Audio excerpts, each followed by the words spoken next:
Selama lebih dari 103 tahun, kalimat ini sengaja dihilangkan dari setiap edisi publik tulisan Helena Blavatsky. Beberapa tubuh menjalani hidup tanpa jiwa, dan mereka tidak menyadarinya. Pada tahun 1891, ia mempercayakan manuskrip ini, disegel dengan lilin hitam dan ditandai dengan 3 kata yang dicoret, wadah tanpa cahaya.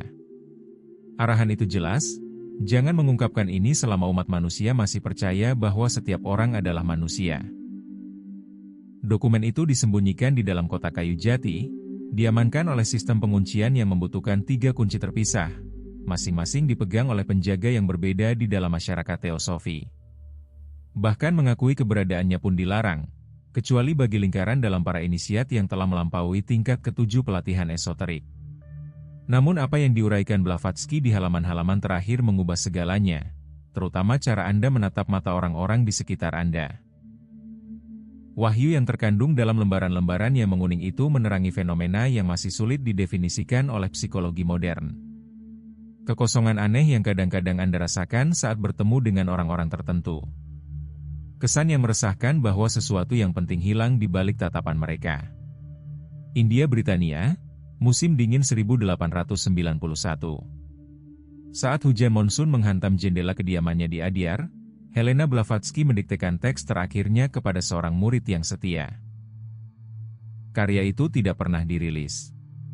Tangannya, yang meradang karena rematik, gemetar saat ia bersikeras menyegelnya sendiri, mencampur lilin dengan apa yang disebutnya bubuk pelindung, yang kemudian diidentifikasi sebagai campuran kemenyan dan mineral Himalaya yang langka. Karya itu diarsipkan di Paris dengan klausul, tidak boleh dibaca selama 1 abad, karena mengandung klaim yang terlalu mengejutkan pada zamannya.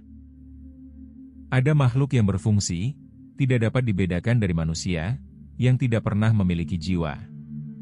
Manuskrip itu melakukan perjalanan di bawah perlindungan diplomatik, berpindah tangan 17 kali sebelum sampai ke tujuan yang dimaksud, koleksi pribadi Musée Guimet. Di sana ia tetap tak tersentuh selama 2 perang dunia, revolusi, dan perubahan total masyarakat Eropa.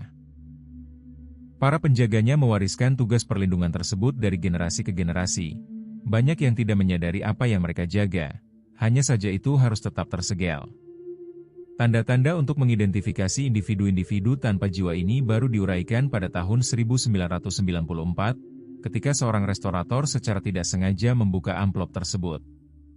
Konon, tangannya gemetar saat halaman-halaman tua itu muncul di bawah cahaya redup laboratorium konservasi. Kemudian, ia menggambarkan sensasi aneh saat memegang teks tersebut, seperti listrik statis, tetapi lebih dingin, dan bau bukan kertas tua, tetapi logam, mengingatkan pada ozon setelah petir. Ngomong-ngomong, dari kota mana Anda menonton? Saya sedang memetakan seberapa jauh cahaya yang terlupakan ini masih dapat menjangkau. Kebenaran-kebenaran ini beresonansi secara berbeda tergantung di mana mereka diterima. Tempat-tempat tertentu mengandung konsentrasi yang lebih tinggi dari apa yang Blavatsky sebut sebagai titik-titik tipis. Wilayah di mana membran antara realitas material dan spiritual lebih tipis, memungkinkan pengenalan yang lebih jelas terhadap mereka yang tanpa jiwa. Kronologi pengetahuan terlarang ini terungkap seperti misteri lintas generasi. Pada tahun 1891, manuskrip itu disegel dengan 3 simbol yang tidak dapat diuraikan. Tanda-tanda yang menyerupai bahasa Sanskerta kuno, namun mengandung unsur-unsur yang tidak dikenal oleh sarjana manapun. Kertasnya sendiri tidak biasa, bukan kain katun, tetapi serat jelatang Himalaya khusus yang dihargai karena ketahanannya terhadap kelembapan dan api.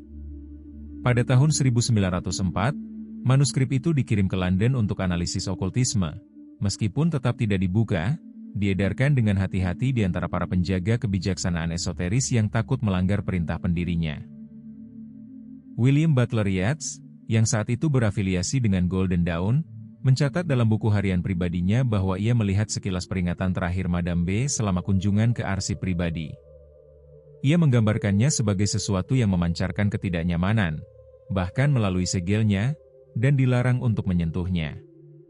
Pada tahun 1994, manuskrip itu muncul kembali di balik cermin di dalam brankas kayu di Museum Guimet, tempat manuskrip itu disembunyikan selama kekacauan Perang Dunia Kedua.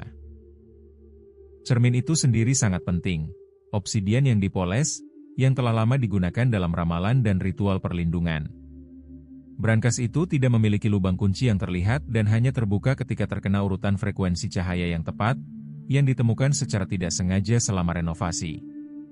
Yang paling meresahkan adalah dedikasi di bagian bawah teks, untuk mereka yang berjalan dengan mata tetapi tanpa refleksi. Sebuah frasa yang hanya masuk akal setelah Anda memahami apa yang digambarkan Blavatsky. Makhluk yang tidak memancarkan bayangan spiritual, yang tidak meninggalkan jejak dalam catatan akasik yang dikatakan mencatat semua aktivitas jiwa di alam semesta. Manuskrip ini terasa berbeda dari karya-karya lainnya. Tulisan tangan juru tulisnya tidak rata, tegang, seolah-olah menyalin kata-kata itu menyebabkan rasa sakit fisik. Beberapa halaman terdapat noda air, mungkin air mata. Dari juru tulis, atau dari Blavatsky sendiri? Di Marin muncul simbol-simbol yang digambar dengan tergesa-gesa, penangkal perlindungan yang tidak ditemukan di tempat lain dalam teks-teks teosofi, menyerupai glif Tibet yang digunakan semata-mata untuk pertahanan terhadap entitas non-fisik. Kebenaran apa yang begitu berbahaya sehingga menuntut bukan hanya penglihatan, cemas, tetapi perlindungan? Jawabannya terungkap secara bertahap, mengarah pada kesimpulan yang menantang asumsi dasar kita tentang sifat manusia.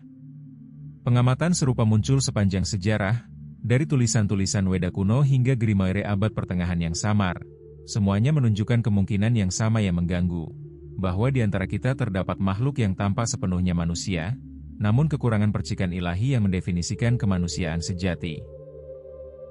Referensi-referensi ini secara sistematis dihapus dari teks-teks publik, membentuk garis keturunan pengetahuan tersembunyi yang diam-diam diturunkan antar tradisi mistik. Di dalam arsip Vatikan terdapat manuskrip abad ke-12 yang berisi deskripsi yang sangat mirip. Dibingkai dalam bahasa religius sebagai cangkang yang bergerak seperti manusia, manuskrip itu disegel oleh dekret kepausan dan tidak pernah diterjemahkan sepenuhnya. Hanya 3 individu per generasi yang diizinkan untuk membacanya, di bawah sumpah untuk tidak pernah membahas isinya di luar ruang yang disucikan. Lebih aneh lagi, Albert Einstein sendiri mempertanyakan, secara pribadi, apakah kesadaran mungkin terkuantisasi daripada universal? Dalam surat-surat kepada fisikawan Wolfgang Pauli, ia berspekulasi bahwa beberapa bentuk manusia mungkin kekurangan koherensi kuantum yang diperlukan untuk kesadaran sejati. Ia meninggalkan jalur penyelidikan ini pada tahun 1947, menghancurkan catatannya, dan tidak pernah membicarakannya lagi di depan umum. Namun, ini hanyalah fragmen dibandingkan dengan uraian rinci Blavatsky tentang mereka yang tak berjiwa, mereka yang bergerak di antara kita, bahkan tidak menyadari kekosongan mereka sendiri. Untuk pertama kalinya, kita dapat memeriksa apa yang sebenarnya ia tulis. Frasa, wadah tanpa cahaya, muncul 5 kali di berbagai bagian. Blavatsky menggambarkannya sebagai kepompong mental yang terputus dari benang ilahi. Mereka tidak dirasuki, bukan jahat, itu terlalu sederhana. Mereka adalah ketiadaan. Individu yang bereaksi tetapi tidak benar-benar merasakan. Mereka menjalani hidup sebagai automata, meniru mereka yang memiliki jiwa. Mereka bergema, tetapi tidak ada cahaya batin yang membimbing mereka. Mata mereka memantulkan, tetapi tidak memancarkan.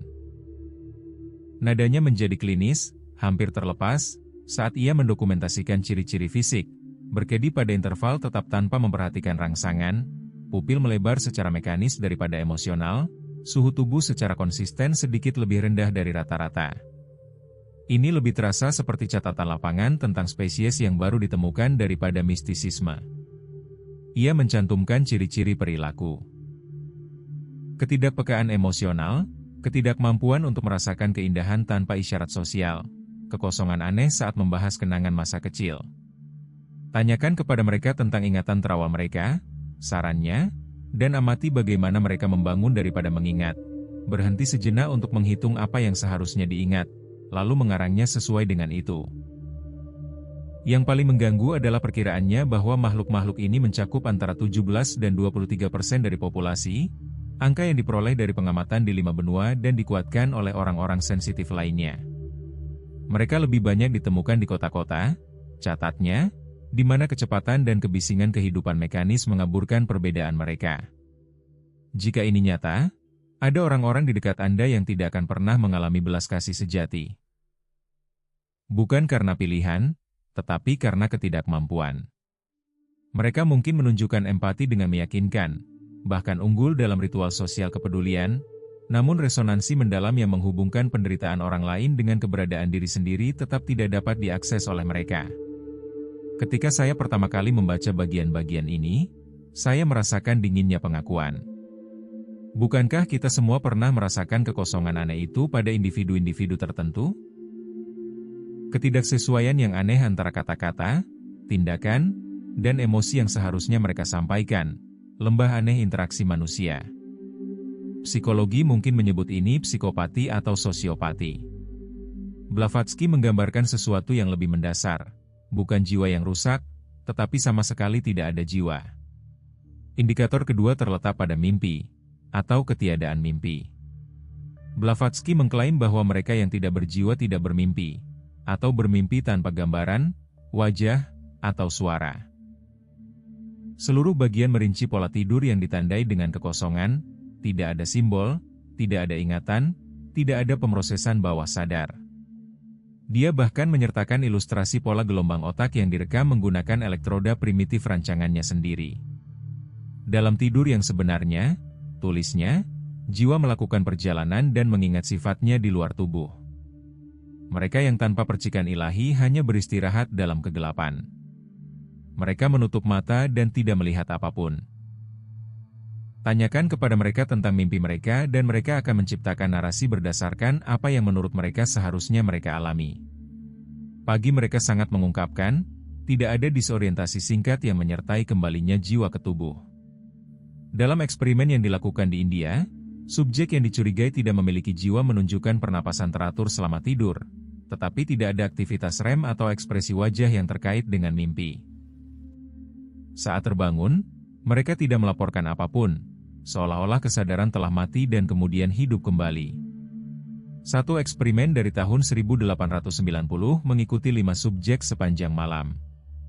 3 menunjukkan siklus tidur normal. 2 menunjukkan apa yang Blavatsky sebut sebagai istirahat mekanis. Setelah bangun, kedua subjek ini menceritakan mimpi buatan yang jelas-jelas dipinjam dari buku atau percakapan. Jika mimpi adalah gerbang jiwa, apa yang tersisa ketika hanya ada keheningan? Ilmu saraf modern masih ada perdebatan mengapa kita bermimpi. Tetapi bagaimana jika Blavatsky benar, bahwa mimpi bukanlah produk sampingan neurologis, melainkan bukti keberlangsungan jiwa di luar fisik? Pada tahun 2018, ahli neurologi di Universitas Wisconsin mendokumentasikan individu langka yang tidak menunjukkan tidur REM. Mereka berfungsi secara kognitif, namun menggambarkan tidur sebagai kegelapan murni. Anomali tersebut diberi label neurologis. Tetapi bagaimana jika itu persis seperti yang dijelaskan Blavatsky seabad sebelumnya? Pengungkapan yang paling mengganggu muncul di lapisan ketiga manuskrip. Bagaimana makhluk-makhluk ini menguras energi dari mereka yang masih memiliki jiwa. Blavatsky mengkodekan ritual untuk mempertahankan penerangan batin di tengah kehadiran mereka, penguatan jiwa. Bagian ini menunjukkan keausan paling banyak, seolah-olah telah dikonsultasikan berulang kali. Ritual tersebut membutuhkan waktu 12 menit saat fajar, menghadap ke timur, menggunakan pola pernapasan 4-4-8 sambil memvisualisasikan cahaya kuning berkumpul di dada dan meluas menjadi bola pelindung. Bola tersebut harus dipertahankan sepanjang hari dan diperbarui ketika bertemu dengan wadah yang diduga tanpa cahaya. Inti dari semua ini adalah mantra yang dikodekan dalam sandi substitusi yang membutuhkan waktu berbulan-bulan untuk diuraikan. Artinya kira-kira adalah, aku tetap ada. Meskipun bahasa Sanskerta menyiratkan ketekunan sadar melawan pembubaran. Blavatsky mengklaim getaran ini memperkuat medan elektromagnetik yang mengikat jiwa ke tubuh, sebuah gagasan yang sangat mirip dengan teori-teori selanjutnya dalam biologi kuantum. Tanpa praktik ini, ia memperingatkan, bahkan para inisiat pun dapat perlahan-lahan meredup. Mereka yang tanpa jiwa bukanlah jahat. Mereka kosong, tanpa sadar mengambil dari orang lain apa yang mereka sendiri tidak miliki. Penipisan energi dimulai secara halus, ekstremitas dingin, sedikit disorientasi, perasaan telah melupakan sesuatu. Dengan paparan yang berkepanjangan, Hal itu semakin dalam menjadi kelelahan kronis, mati rasa emosional, dan akhirnya kantuk jiwa, di mana hubungan seseorang dengan kesadaran yang lebih tinggi melemah. Ia memperingatkan bahwa lingkungan tertentu, rumah sakit, kantor pemerintah, lembaga pendidikan, sangat menguras energi, tempat-tempat di mana kelelahan emosional disalahartikan sebagai stres daripada kehilangan energi. Di mana jiwa diproses sebagai unit daripada dihormati sebagai api suci, tulisnya, mereka yang tanpa jiwa berkembang. Ini terdengar sangat familiar di zaman kita yang penuh dengan kelelahan, kejenuhan emosional, dan apa yang disebut vampir energi. Bagaimana jika ini bukan metafora, tetapi interpretasi yang tidak lengkap dari realitas yang diidentifikasi Blavatsky sejak lama? Tersembunyi di dekat tepi manuskrip terdapat petunjuk lain, hubungan yang tak terduga dengan Rudolf Steiner. Sebuah simbol di sampul belakang cocok dengan simbol yang ditemukan dalam dokumen pribadi Steiner dari tahun 1913, di mana ia merujuk pada peringatan HPB tentang orang-orang yang hampa. Ia kemudian memasukkan simbol yang sama ke dalam arsitektur Goetheanum pertama. Meskipun Steiner menjauhkan diri dari teosofi, simbol ini menunjukkan transmisi pengetahuan secara langsung. Ceramahnya tentang makhluk elemental dan ambang batas spiritual menggemakan bejana tanpa cahaya Blavatsky, meskipun dibingkai secara berbeda. Jadi, apa artinya ini bagi kita? Dalam satu jalan, individu yang sadar belajar untuk melestarikan esensi mereka. Mempraktikkan kebersihan energi harian, memilih hubungan dengan hati-hati, dan mengembangkan daya peng discernment intuitif. Ini bukan tentang superioritas, tetapi tentang bertahan hidup di dunia yang menguras energi. Blavatsky juga merekomendasikan praktik-praktik penguatan diri, paparan terhadap alam, air mengalir, sinar matahari, ekspresi kreatif tanpa penonton, dan periode kesendirian yang memungkinkan jiwa untuk mengingat dirinya sendiri. Dalam jalan yang lebih gelap, pengetahuan ini menjadi alat penghakiman dan pengucilan. Mungkin itulah sebabnya manuskrip tersebut disegel begitu lama. Blavatsky sendiri memperingatkan terhadap penyalahgunaan. Pengakuan seharusnya menginspirasi belas kasih, bukan ketakutan. Makhluk-makhluk ini bukanlah musuh, tetapi ekspresi dari kebutuhan kosmik. Menemukan kembali jiwa Anda di tengah keramaian, dan melindunginya, bukan lagi rasa ingin tahu esoteris, tetapi kebijaksanaan praktis. Manuskrip tersebut diakhiri dengan meditasi yang dimaksudkan untuk memperkuat ikatan antara kesadaran fisik dan spiritual, membangkitkan kapasitas jiwa yang terpendam. Apakah Anda akan membagikan pengetahuan ini, atau menyembunyikannya untuk menghindari kepanikan? Ini bukan pertanyaan retoris. Melihat yang tanpa jiwa berarti menavigasi kehidupan secara berbeda, hubungan, karir, bahkan tempat. Beberapa lingkungan menyehatkan jiwa, yang lain mengurasnya. Segel yang rusak pada amplop tersebut memuat sebuah angka yang muncul kembali dalam berkas terlarang lain yang terhubung dengan buku merah Jung, di mana ia menggambarkan orang-orang hampa selama krisis psikologisnya sendiri. Jung tidak pernah secara terbuka mengakui membaca manuskrip Blavatsky, namun surat-surat pribadi merujuk pada peringatan terakhir HPB dan selaras dengan pengamatannya terhadap pasien yang menunjukkan persona sempurna tanpa esensi batin. Dan jika bejana kosong hanyalah lapisan pertama, bagaimana jika ada jenis kedua, yang mampu meniru emosi dengan sempurna? Blavatsky mengisyaratkan hal ini secara singkat, masa depan di mana orang-orang hampa belajar memproyeksikan kedalaman seyakinkan fatamorgana yang mensimulasikan air. Identifikasi kemudian akan membutuhkan daya pengamatan yang lebih tinggi. Mungkin itulah mengapa manuskrip tersebut berakhir bukan dengan teknik, tetapi dengan doa. Kata-kata terakhirnya, ditulis dengan tangannya sendiri, bacalah. Semoga mereka yang memiliki percikan ilahi saling mengenali satu sama lain dalam kegelapan yang semakin pekat. Semoga mereka menjaga api suci bukan melalui perpisahan, tetapi melalui persekutuan yang sadar.